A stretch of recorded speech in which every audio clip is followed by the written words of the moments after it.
Everyone keeps asking how to write better prompts, but almost no one is asking the more important question: why prompts suddenly stop working the moment tasks become complex, long, or high stakes. And today we're going to expose the real reason most prompts fail at scale, and how to engineer prompts that remain stable, no matter how advanced the task becomes. The problem isn't that AI is weak, lazy, or inconsistent. The problem is that most prompts are built like messages, not systems. When people first discover AI, they treat prompts like instructions they'd give a human, assuming clarity equals compliance. But large language models don't follow intent, they follow probability flows.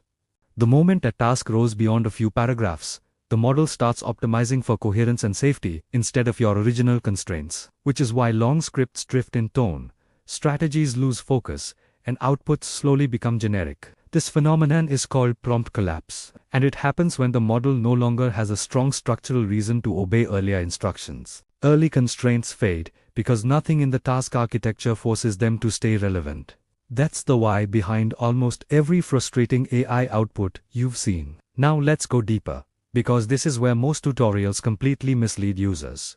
Repeating rules does not fix prompt collapse. Adding more instructions actually makes it worse. Every new instruction competes with previous ones, and the model resolves that conflict by defaulting to safe, average language. That's why prompts that start hyper-specific often end sounding like blog filler. The model isn't rebelling, it's escaping complexity. The real solution is not verbosity, it's structural gravity. You must design prompts so that breaking a rule would break the task itself. This is the mindset shift advanced users make. Instead of telling AI what not to do, they design outputs where deviation becomes mathematically inconvenient.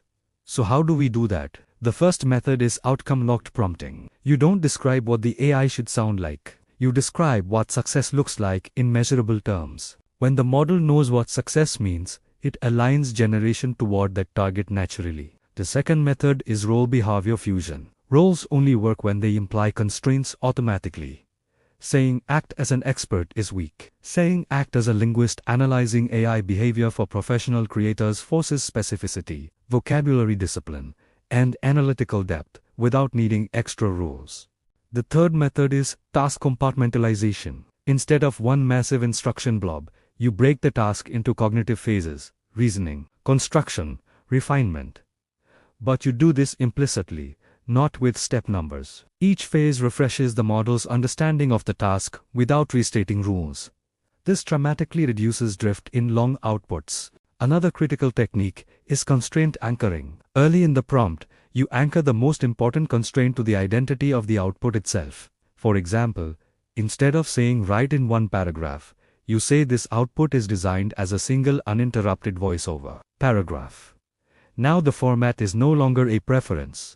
It's a defining feature. The model treats it as non-negotiable. The next method is negative space prompting, which advanced users rely on heavily. By explicitly removing safety faults, like summaries, conclusions, motivational filler, or generic advice, you force the model into higher effort reasoning paths. This increases originality and compliance at the same time. Most people don't realize that AI loves defaults, and defaults are where prompts go to die. Another overlooked factor is attention decay. The longer the output, the more the model optimizes for flow over precision. To counter this, you subtly reintroduce task context, using semantic variation, not repetition. You don't say remember the rules, you restate the goal in a new conceptual frame. This keeps the same constraints active without triggering redundancy penalties. When all of this comes together, something important happens. Prompting stops being trial and error and becomes predictable engineering. You stop hoping the model understands you and start designing environments where misunderstanding is unlikely.